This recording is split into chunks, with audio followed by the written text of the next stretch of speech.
What's up, everybody? This is the Gene Show, host moi, Gene, of course. Remember to like, comment, and subscribe. I've got just a casual stream today. We're going to be on YouTube. We're also going to be on Twitter, X, and we'll do a TikTok thing another time. At the moment, we've got to grow that channel a little bit more, but I will be pairing this with TikTok at some point. So today is going to be kind of casual stream here while we get some things going, see who's commenting and what's happening, and you guys can ask any questions you want, of course. I'll put the comments on the stream itself so they will appear should anybody have anything interesting at all to say. Not sure there's going to be a lot of people who join, quite frankly, because it is the middle of mid-morning on Saturday, and we're doing this totally, unprompted stream here. So, for example, if I were to say that, and then type it. Okay, see? We've got some comments happening. So we've got a person. We have a human being. Hey, James, haven't seen you in a while. God bless. Says at QZVL. Let's see. There you go. Cool. So yeah, we've got some comments going on. Gonna wait for some people to trickle in. Basically, this is a casual stream, just like last one. If it's good and entertaining and we actually discuss some interesting things, I'll keep it up. It's kind of boring and stupid. I'm not gonna keep it up. Pretty simple. As for you, my friend, how are you doing? What's up? We got 6 viewers. People are coming on. And yes, I'm filming this vertically. I don't care who that bothers.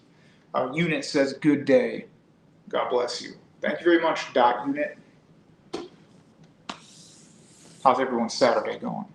True41C says, how's the book coming along? The book's been published for a while. Go buy it.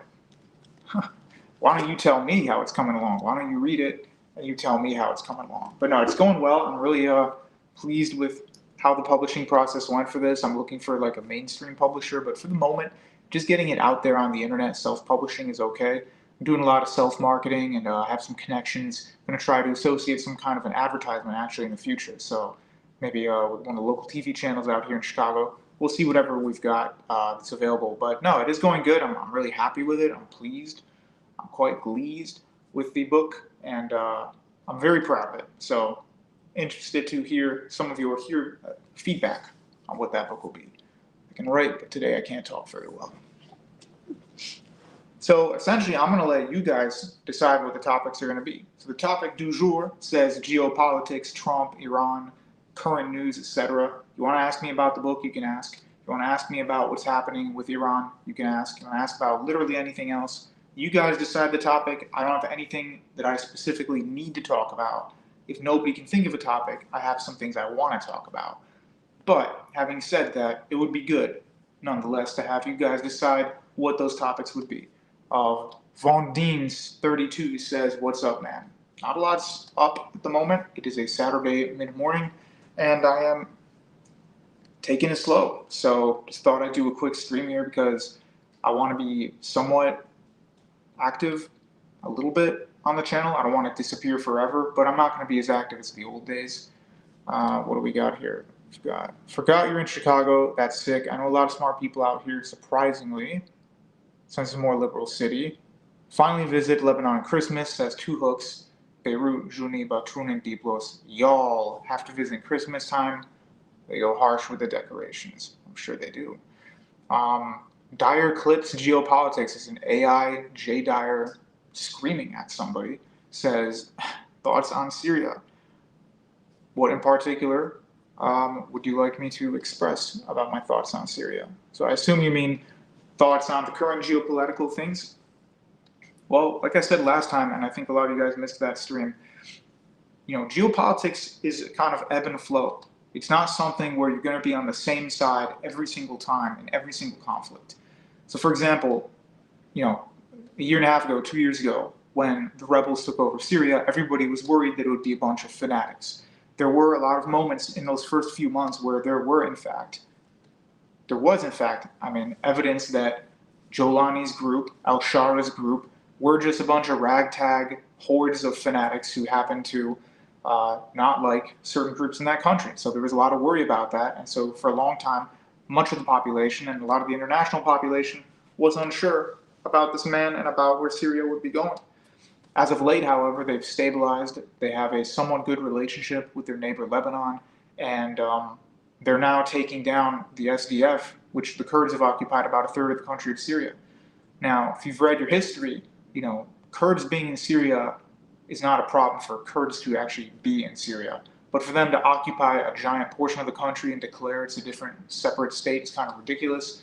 And there's a lot of minorities and also just a lot of Sunni Arabs who did not want to be ruled by the SDF. So the fact that the Syrian government has now stabilized and has control over 90% of the country, whether you like that government or not, is a good thing because it means there's going to be less faction infighting, and hopefully the country will just stabilize and economics will pour into it and you'll have a decent economy there. So that's my general opinion. I'm cautiously optimistic for the future. I don't trust everybody in that government for sure, but at the same time, it's better than just having a war go on forever and then nobody's going to win. Tuhuk says, I just don't want what happens in Iran to screw over Armenia. Yeah, that's another good point. So Tuhuk/Two Crooks here is our resident Armenian friend who's here all the time. And he's expressing that, if anything happens in Iran, there could be a massive crisis of migration and refugee, and that could mess up Armenia. Armenia is a tiny country of 5 or 9 million people in the Caucasus, and it's wedged between Iran, Georgia, Azerbaijan, and Turkey. So kind of not surrounded by a bunch of people who like them, obviously. Now, for Armenia, it would be a crisis if a bunch of people showed up, because they wouldn't be able to handle it. And quite frankly, even Turkey, a larger country with a much larger population, does not want to handle it. So per Iran, now that that's been brought up, the protests seem to have officially failed, meaning they failed to overthrow the government. The Ayatollah is not going to be gone forever, but he is in hiding. And I think his children and successors are in control of the country at the moment. But they did do enough damage to really weaken Iran's prestige and cachet on the world stage.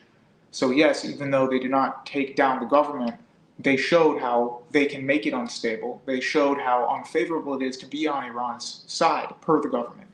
And so because of that, I think they've lost even more international credibility than they had ever had.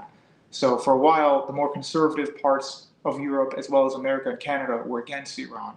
But the liberal parts of Europe, maybe not liberal, but just the ones who wanted to outreach and go against kind of Pax Americana, would be generous to Iran in the past. I think that day is over. Iran is isolated. All it's got right now is Chinese equipment and funding and some tertiary Russian help. But as we saw with Venezuela, Russia's not going to help their allies that much. If it has to cost them an arm and a leg, they're not going to do it. They're bogged down in Ukraine right now. They're not going to help Iran that much if something happens to Iran. They didn't do anything for Venezuela, and they've done nothing other than we will monitor the situation. So they're not really showing that they're a superpower when they do that. At the same time, I don't think they're going to do much with Iran. So right now, Iran's just got Russia and China, and they've got also the Taliban on their border. So yeah, it's not a great spot to be in, whether you're Armenia or Iran. I think the axis of resistance is complete nonsense, and it's completely destroyed now. They lost Lebanon, they lost Syria. Iran is very weakened. They still have Iraq and part of Yemen, but with Yemen, that may be ending at some point in the future. And Iran itself is completely unstable and much more weak than it has ever been. So the whole axis of resistance Chungus thing from 2016, that's over. It's done. So any of you guys who are into that, I'm sorry, it's done, it's over. There's no more Ba'ath government, and Hezbollah's on the way out. I hope I don't get flagged for saying that. Asar says, yo, hi. Syria is now a client state of Turkey. Al-Jilani, mass blank the Alawites. Yes, that he did. He and his group. Although the official narrative, per his government, is that those were ragtag hordes of vigilantes who wanted to get revenge for the Syrian war, and he officially was not part of that. Now, how much of that was he had the power to stop it and didn't, or he didn't have the power to stop it and it happened anyway? In either case, that's what I'm talking about. That's why people don't trust him. But I do not want a war to continue to happen in Syria. So if they can stabilize and quash any more of these faction uprisings, that would be good for Syria. And quite frankly, I'm not on the side of the Druze in southern Syria. I don't think what they're doing is very smart. They're 100% relying on Israel. One day it's going to bite them in the butt when Syria does have the power or the geopolitical leverage to take over the Jabal al-Druze in the south. What do you think is going to happen? Every time you have some kind of upstart minority in the Levant, just saying, it doesn't really end well for the minorities, except in the case of Lebanon, where they had a state granted to them by a major European superpower, and then they fought for that already existing state. Same applies to Armenia. But when you have just a minuscule minority inside a country, they have no They're landlocked, they have no sea access, and no outside powers helping them except another minority country like Israel. I don't think it's going to look good for the Druze in the future. So I would stop with that if I were them. I can't tell them what to do, but I don't think that works well. And I'm not a fan, when it comes to Middle Eastern politics, I'm not a fan of just all minorities against the Sunnis. I don't think that works. And if you've read any history of Lebanon, you'll see that the Maronites and the Rum Orthodox and the others do not have a good history with the Druze. Yet both of them are minorities. But they hate each other historically more than any of them hate the Sunni. So this idea that the Sunni is always the bad guy and the minority is always the good guy, that's not 100% true. Now, I'm not talking about the Alawites here, so now I'm on a different topic. This is nothing to do with what happened with that horrible event that occurred on the coast with the Alawites. Separately, I'm saying there is no rule of minorities where all minorities are on the same level and they're all going to do the same thing and they all love each other. That's the point I'm making. Because some of those minorities hate each other and don't belong together, such as Levantine Christians and the Druze. They're not friends. They're not going to be friends. They have a horrible history. So I'm not going to always side with some minority group just because my ancestors happen to be minorities from that region. I don't think what the Druze are doing is smart. That's my opinion. So, new bras, blue skittle. Armenia's 3 million. Okay. Trump border peace, a complete meme. Anyone who said yes just wants America buttered up. Yeah, I think so. Dire Clips has thoughts on President Aoun, the Lebanese president. Funnily enough, has the name as the previous president, but they're actually not related. I don't know what to say about him. He seems a little weak, to be honest. He's got his head in the right place, but it doesn't seem like he has any cachet. He has no leverage over the political, the warlord politicians there. So all the old warlord politicians from the 80s and 90s, they still rule that country. So he has not consolidated power. The one good thing he's done is using the armed forces to try to stabilize what's happening in the south. But otherwise, he's just been making offhanded remarks about Israel without doing much of anything. So it's yet to be seen. Do I think he's a stable leader? Yeah. Do I think he's a good, powerful leader? No. All right. Opinion on non-dairy milk. It says FN or FNAN SJ. I don't know. It's like a jibber jabber name. But Mr. FNAN says, what do you think of non-dairy milk? And what I have to say about that is it really actually depends. I don't like almond milk. I think the taste is not that strong. And so it just kind of tastes like skim milk. And if you have a problem with dairy fat, just have skim milk. So I don't see the need for that. Also, as delicious as almonds are, to grow them in the United States requires so much water. It's environmentally ridiculous to demand everybody to have almond milk. It's a lot less harmful for the environment to just let cows graze and then have their milk. And you're not killing them to have the milk anyway. So I don't understand the moral problem with having milk as long as the cows are treated decently. As for health, I don't see why milk would be a bad thing. The vitamins and nutrients in milk are amazing. So I'm usually pro milk. Sometimes when I have like a coffee, an iced coffee, I do actually like the oat milk just because it has like a nuttier, creamier taste. I just think it tastes a little better. So it's purely a taste thing. But in terms of actual health, milk is like a superfood. So against milk, I don't know what the problem is. How effective do you think the border peace is going to be? Especially if it's already forming into power blocks, like Kazakhstan, Pakistan.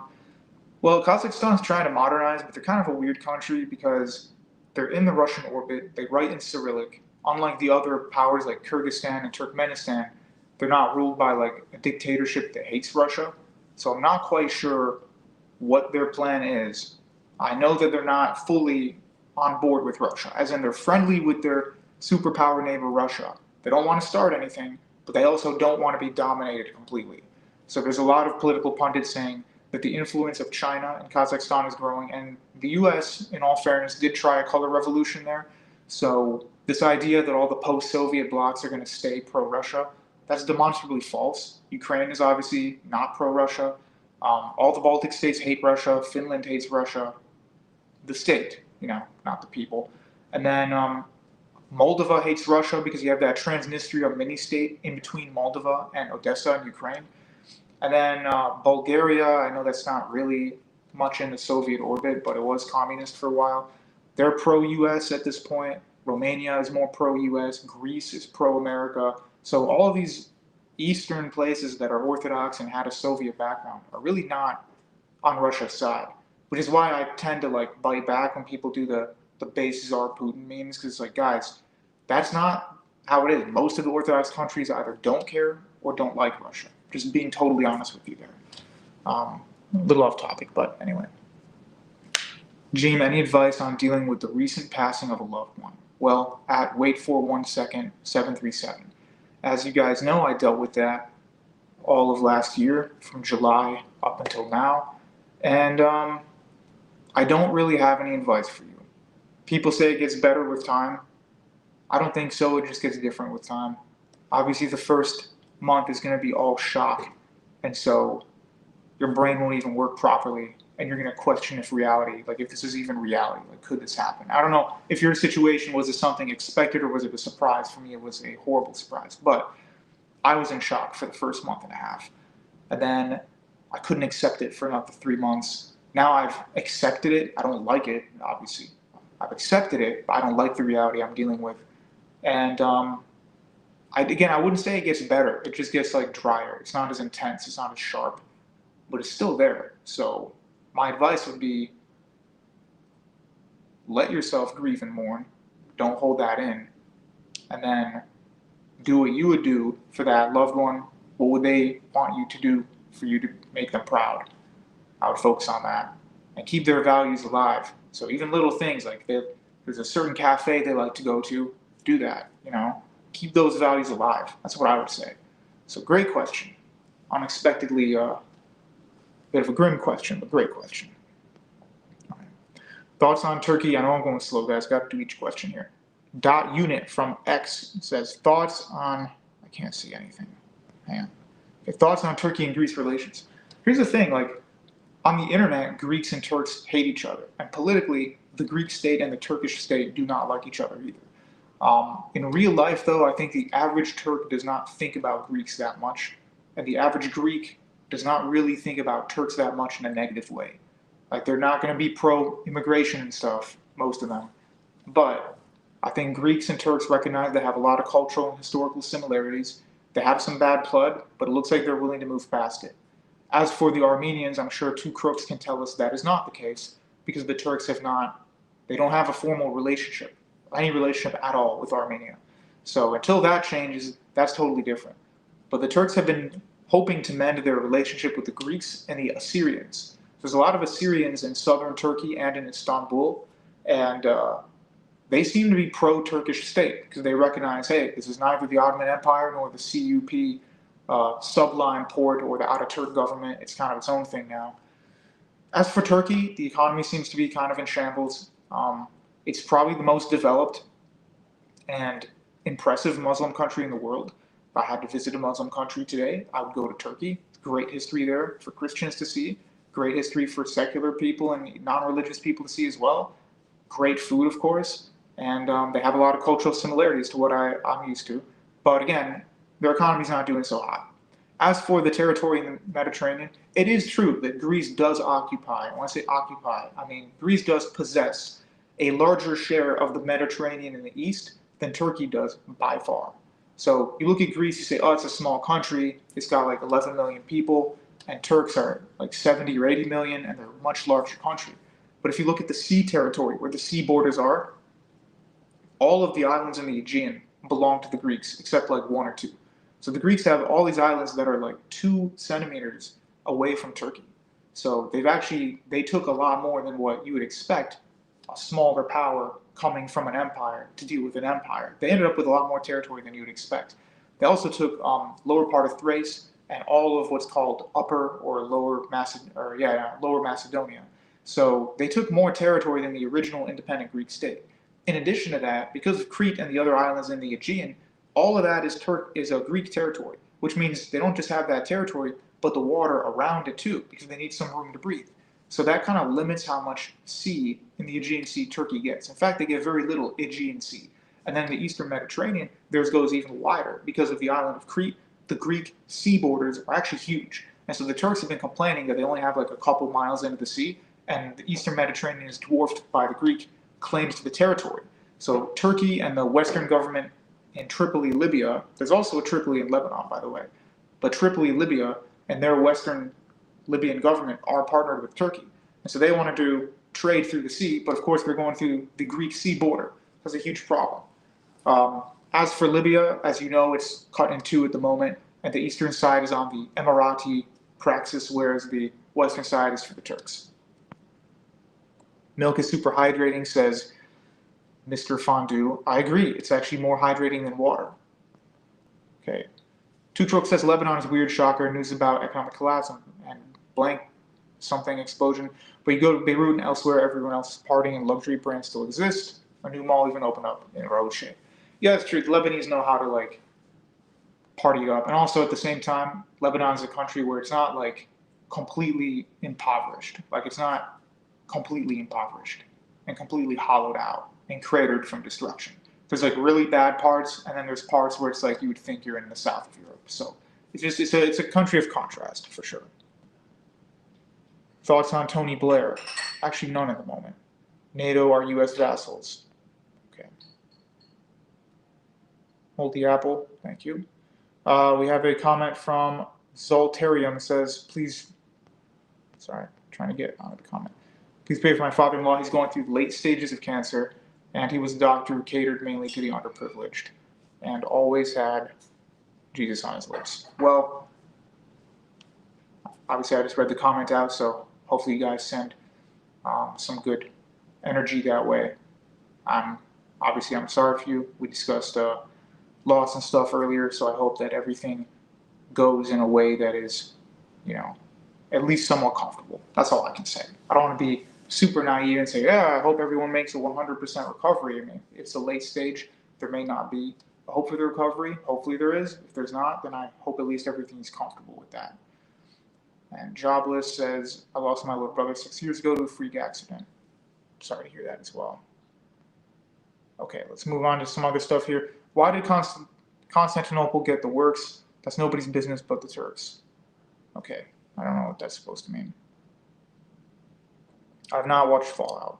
Ethnic Armenians still have their own schools and newspapers in Turkey. Geopolitics bluntly will not fully heal since they're stubborn about not recognizing the you-know-what. Yeah, that's true. The Turks are very stubborn about that. Apparently the Kurds have apologized, but the thing is, and I know you've mentioned this before too, Two Crooks, when it comes to the Kurds apologizing, one of the issues that I have with that is that they say that on paper, but then all the territory that they claim is Kurdistan, southeastern Turkey, northeastern Syria, which again, that one doesn't really make any sense, and northern Iraq, all just happen to be areas that either the Assyrians claim as territory or the Armenians. So the territory in Turkey is Assyrian and Armenian land as well. And so how did the Kurds get that land? Via the fact that the Armenians and the Assyrians left. So obviously the Kurds existed before the end of World War I, and they were in those areas. But how did they become the super majority? Because the Assyrians left or were destroyed. And the Armenians left and were destroyed and made their own country far to the east. Armenians are not really native to the Caucasus area. They're native to Asia Minor. Like they're native to what is now Turkey. And so they went far to the east and made a state out there. And that's like the furthest east, eastern boundary of historic Armenia. Whereas they should be a little more to the west, and they should be in their ethnic homeland, which now they are not.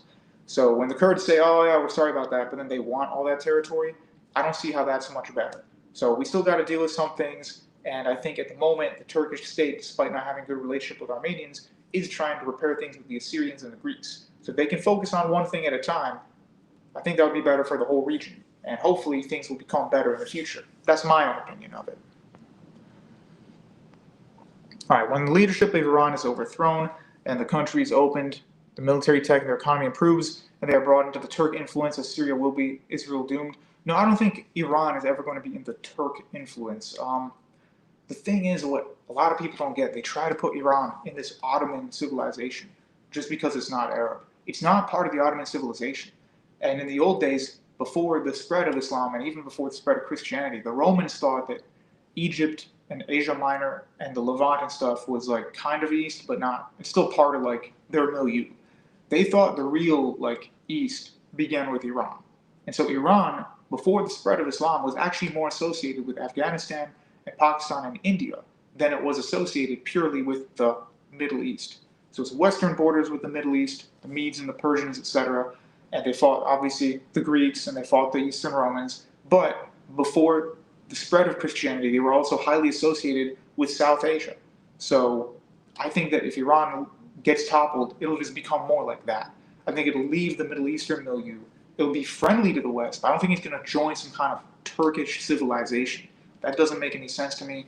Iranians were not friends of the Ottoman Empire when both of those empires were going on. And at the same time, again, they're ethnically and culturally more similar to South Asia than they are to the Turks. So there's like overlap, obviously, but I don't know. I would place them a little further east. That's my opinion. And hey, I like Iranian food, and I think Iranians are great people, but I'm not going to LARP here and say they're Europeans. Like, they're clearly not. What else we got? Hello, Jim. It's been basically snowed in since your last stream. Yeah. Question: as Lebanese myself, I have questions about your ideas. Spread of Islam in the Middle East, why Christianity is largely supplanted. What's the question? Is that it? Like, is that the question? I don't know, man. So basically, okay, I will respond to you on that, and basically I will tell you, history happens. I don't think everything has like a super theological answer. Like, you can give answers for it if you'd like, if you're in this theological milieu.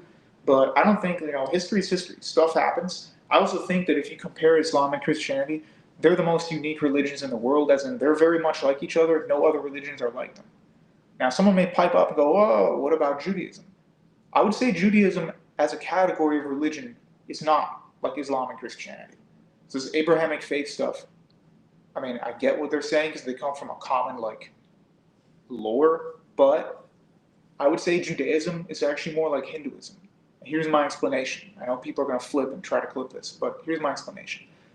For Judaism, yes, there's converts and stuff in the Old Testament, but the way that Jewish people view Judaism is they are Jews, Israelites, Hebrews, whatever, and they're worshiping their God, the God of their people, and their stories about their homeland, and that's kind of it. And it's not, the rest of the world may be involved somehow, but it's about them.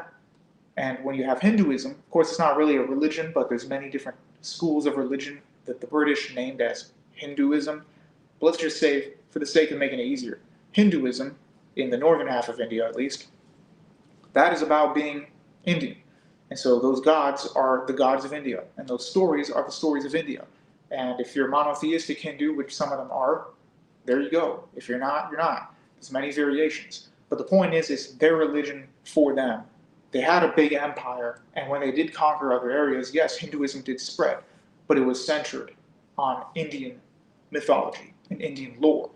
And so the same thing, I think, with Judaism, where you see that Judaism is the Jewish religion for the Jewish people. They don't view it as, hey, we're going to start this new version of Judaism, spread it to everybody, convert them, and change the world. They weren't actually concerned with changing the world. They thought that God would change the world, and they're just there to kind of just be messengers of decency of humanity. That's why you have those Ben Noahide laws. Like, here's the basics of civilization. We're going to try to teach people how to be decent people, but that's kind of it. We're not actually spreading an entire religion. And so, yeah, there's been people in Judaism in the past, especially before Christianity got big, and they wanted to spread Judaism. So I'm not talking about all of history here, but as of now, as of since Christianity spread, Judaism became a more inclusive religion. And so they're kind of like Hinduism in that it's about Jewish civilization. So having said that, I think Christianity and Islam will be more similar. They're both these religions that immediately wanted to spread. They may have some kind of, base ethnically for where their prophets and stuff come from. But in reality, it's a very universal religion, both of them. Their plan was to conquer the world and remake the world in an image that they saw morally to be acceptable. That's not what Hinduism wants to do, and quite frankly, Judaism doesn't want either.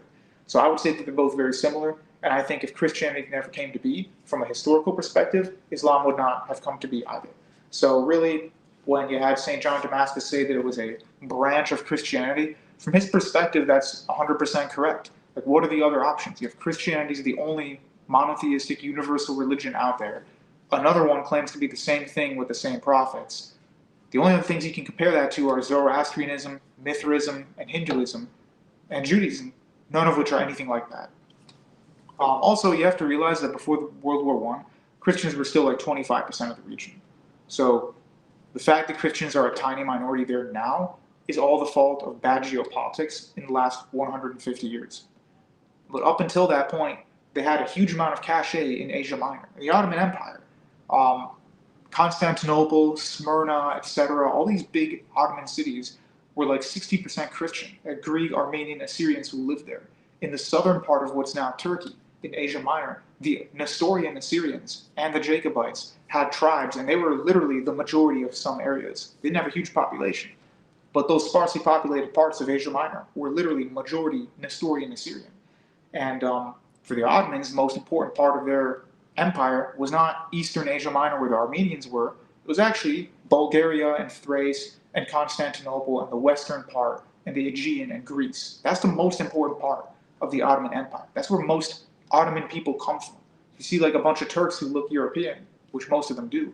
A lot of them have ancestry from the Balkans. I wouldn't say Greece in particular, but a lot of them come from those Balkan Muslims who came over to Turkey and Turkified themselves. So that goes to show you the most impressive Muslim empires had like 30 to 40% Christian populations. And without the Christians, they would have just been like what, the people in Saudi Arabia were for most of history, which is a calm area, not a lot's going on. It wasn't a massive empire by any means. They kept to themselves and kept their religion very strict, and that's where the Wahhabi doctrines came from. And that's not really the same thing as the Umayyads, the Abbasids, the Fatimids, the Mamelukes, Al-Andalus, the Ottoman Empire. They're very, very diverse empires here. So to answer that question, Christians being supplanted, they were still an integral part of that civilization up until very recently. So I don't really think Christians were supplanted. They just went from first seat to second seat, but they weren't like erased. That's my opinion. All right. Future looks bleak. Okay. All right, this is a good one. How do you think the U.S. job market is going to move? A lot of the fake postings and contract gigs, it isn't looking too good for Gen Z and younger. So here's what I would say as someone who is in the midst of actually 2 job opportunities at the moment. I don't have 2 jobs, but I have a job currently. I have one on the plate that I'm taking a look at this week. And basically what my opinion would be, yes, the stable corporate finance positions are not there as much. The cushy marketing positions are not there as much. All the cushy jobs where they pay you an obscene amount of money to do very little work for 9 hours a day are not there as much. Despite what women on TikTok will tell you, there's not that many of those jobs out there. It's hard to get hired for pretty much anything. The economy took a nosedive, inflation skyrocketed, we had issues with too many people graduating all at the same degrees, and just not enough job openings. Also, at the same time as that, you had COVID. After that, the inflation, economics, too many people at the same degree, like I just said, and then finally AI. And the early years of AI have been horrible because nobody knows how to adapt to it. So like you said, there's a lot of fake job postings, there's a lot of AI looking at resumes. If you don't have the keyword, you'll be annihilated immediately. My advice, grim as it may be, would be you need some kind of a referral to get a job. Otherwise, you have to go to some kind of a grind-heavy sales job, which is what I've been doing for a little while. And it's better than nothing, and I've learned a lot there and made some good money and made some good connections and upgraded my skill set.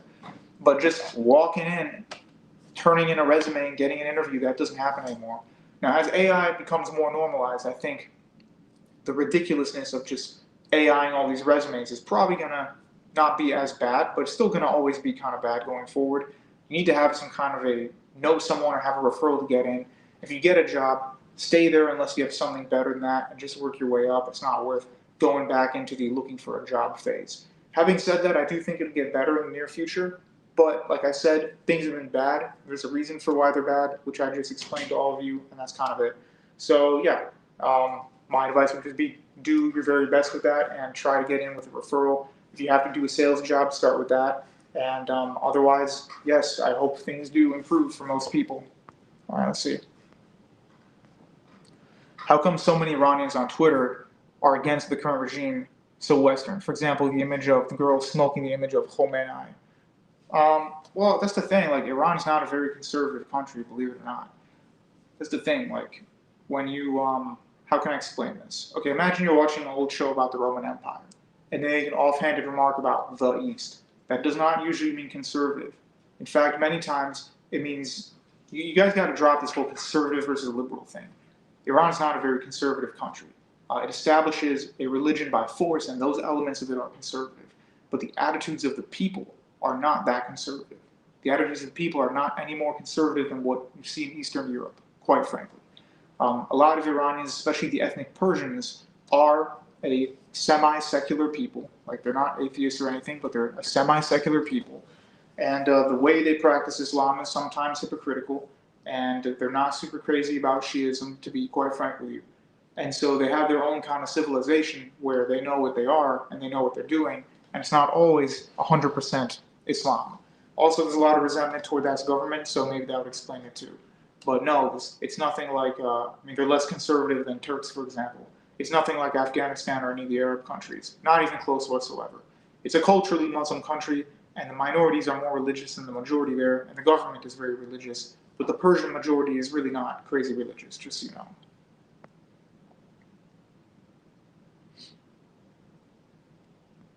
Yeah. Looking good to see you. Back, blah, blah, debate you on the existence of the soul. Okay, I don't know, what is that even about? Let's see. Jim, I'm going to get your book. I thank you. Thoughts on the World War Now, Geopolitics, Orthodox History, would be the most popular if you were ever their guest. Yeah, I mean, I see their channel all the time. I don't necessarily agree with everything that they predict and talk about.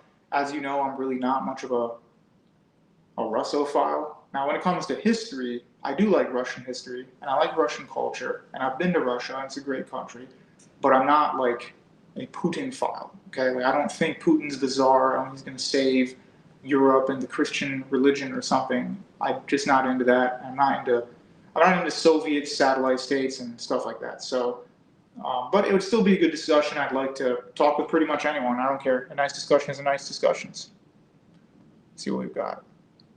Let's not talk about the Taliban and that stuff. If I may, do you know the history of the Christian conversion, what is now modern-day Lebanon, other than the story of Maronite's disciple Abraham? What I know, other than what you just said, and what he's talking about, is how the western central part of Lebanon became this Christian majority heartland. I would actually say that, other than what you mentioned, something that's very interesting is that the Christians there's a difference between the early Lebanese Christians or Phoenician Christians, and then later what is Maronite Christianity. So the Maronite Christianity comes from northwestern Syria. It's a Syriac type of Christianity, which basically just means Aramaic. So it's an Aramaic type of Christianity, and that is the kind of milieu that it comes from. Now, if you look at Aramaic Christianity, you'll see it's very underreported, often forgotten type of Christianity. It's highly focused on symbolism and mysticism, but not philosophy. So in Greek Christianity, you have mysticism and philosophy. And in Latin Christianity, you have legalism and philosophy. And then and later mysticism. But then in the Aramaic world, it was mysticism and symbolism, not a lot of like Greek philosophy there. And so it's kind of a unique version of it. And so the early Christians in Lebanon were not Maronites. The very first converts were what you would just call your basic Chalcedonian Christian. Some people may say, no, they were Oriental Orthodox, but whatever. Your basic Nicene Christian. And they had adapted a lot of the architecture of the old pagan Phoenicians. They'd also adapted a lot of things from what they saw as a shared cultural bridge with the early Hebrews. So you see some old grottos and churches in Lebanon kind of have a similar look to an ancient Middle Eastern synagogue. Not a modern synagogue, but like the old ones 2,500 years ago. When the Maronites came in and they started converting, they brought an Aramaic, mystical version of Christianity, which had a huge influx from Latin Christianity once the Franks came during the Crusades, met with the Maronites, and discovered there were still Christians in the Middle East, which they thought did not exist anymore. And so they officially became part of the Catholic Church at that point. They'll say it was before, but politically, that's when they became part of it. So that's what I would tell you, is that there's a distinction between the early period and then the Maronite period. They're both very fascinating, though. All right.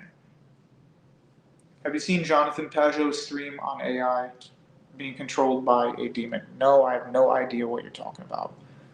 Maybe you can enlighten us on such a fact. Here's a no-name overnight dairy lead for Winco. I don't know what you're talking about. Let's not talk about Epstein. Okay. Saint says, me and my family are from Iran. I can attest to this. The people are not very religious at all. That's true. And to be quite frank, even in the very religious countries in the Middle East, there are still a lot of people who are just culturally Muslim. Like in Egypt, Egypt's a very conservative country, but then there's also large parts of the urban population that behave in a totally different way than people who are in like a rural part of Upper Egypt.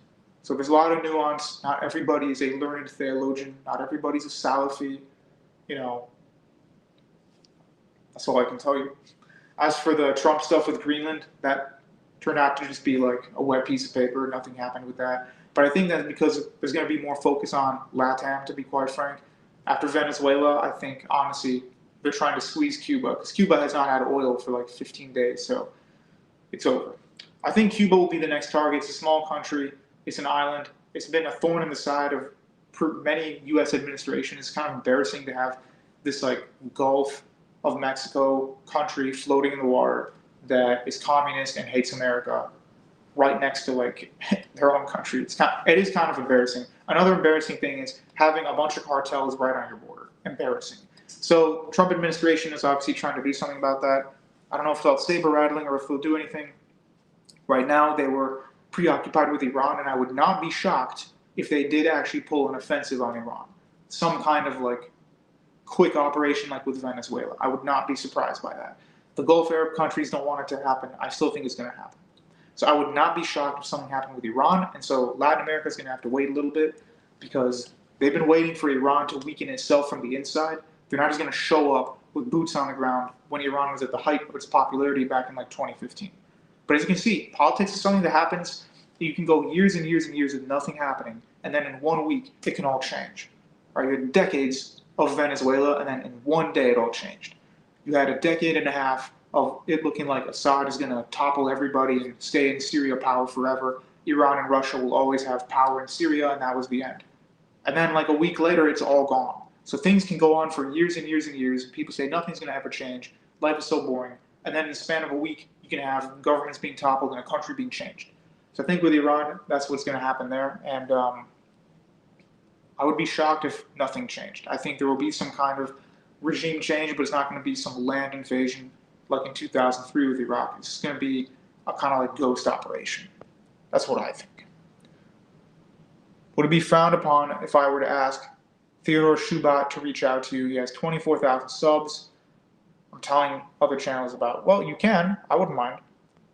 Joshua says hello. Hey. He reports there's a large amount of evangelical Christians in Iran. Is that true? Yeah, that is just straight up. That is straight up like CIA Christianity.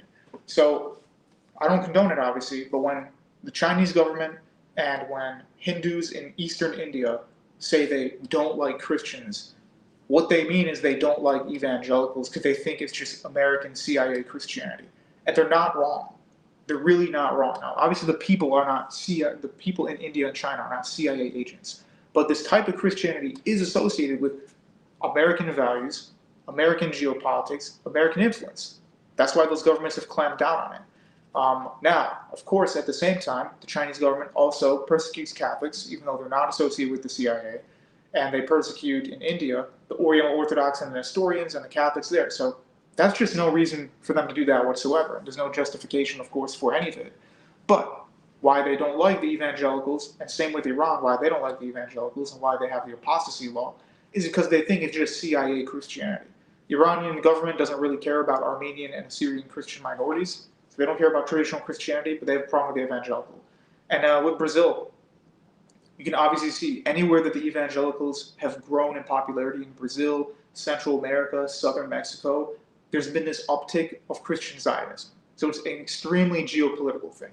There's a guy in Brazil who literally rebuilt like a brick for brick copy of the Second Temple of Jerusalem just because he wanted to LARP as like an Israelite. So I'm just saying, like, that's how it is. And actually there were a lot of, I think it was President Roosevelt who said, the first one, obviously, President Roosevelt, Theodore Roosevelt, he said, as long as these countries remain Catholic, we cannot dominate them. He said that in relation to Latin America. So for them, it wasn't just, oh, they speak Spanish. It was they are Catholic and also ethnically different, but they are Catholic. That is the ideological thing we need to change.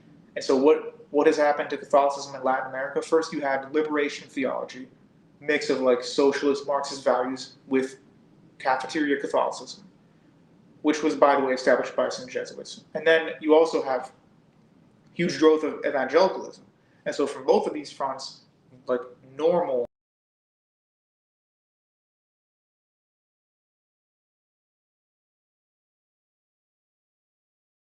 dominate them. We got disconnected, but we're back. Were the Maronites a separate denomination before they joined Rome? Did they know what was happening in Rome or Constantinople? They knew what was happening in Constantinople. They hated Constantinople. The Maronites were literally at holy war with the Byzantines. So the Eastern Roman Empire, the Byzantines, they were trying to wipe out the Maronites in the Orontes Valley because they saw the Maronites as actually being monothelites. So they were adjacent to the Oriental Orthodox in a way, but they held this really weird heresy for like no reason whatsoever, maybe just a miscommunication, that made them the enemy of the Jacobites, which were Oriental Orthodox in Syria, and the Byzantine Empire. So that's why the followers of Saint Maroon went down into Lebanon, and that's why it spread in Lebanon, because they had an enclave there, and they could get away from the Byzantines, they get away from the Jacobites. There's a Jacobite author, Mati Musa. He says that the Maronites were originally Jacobites and then they departed. And that's why the Jacobites and the Maronites hate each other, or did hate each other. So just so you know, like the history of the Middle East was not all the Christians loved each other, and then the Umayyads and the Rashiduns showed up and ruined everyone's day. It was they were already divided and didn't, and some of them liked each other, some of them didn't. It really just depended. And to be quite fair to history, when the Franks showed up and did the Crusades, as terrible as they were to the general local population, when it came to the Christian minorities, the Franks were actually a lot more ecumenical than the Byzantines. So the Franks, when they saw the Maronites being monothelites, they were like, hey guys, drop that stuff and we'll let you into our church. And the Maronites were like, yeah, all right, easy peasy. They let them keep their Aramaic right. With the Armenians were not even Chalcedonian. The Franks said, hey, you should join us, but despite that, we're still going to help you fight against both the Byzantine and the Musliman. So the Franks were actually more ecumenical, even during, it's really weird to say it, but the Franks were obviously not ecumenical to Muslims and Jews and other people, but they were more ecumenical to like these weird, really niche minorities of Christianity than the Byzantines. For the Byzantines, the doctrine was the most important. So if you didn't believe in Byzantine orthodoxy, you were a threat to the state. Whereas with the Franks, they weren't a state, they didn't care, so they just helped everybody that they saw as being their friend.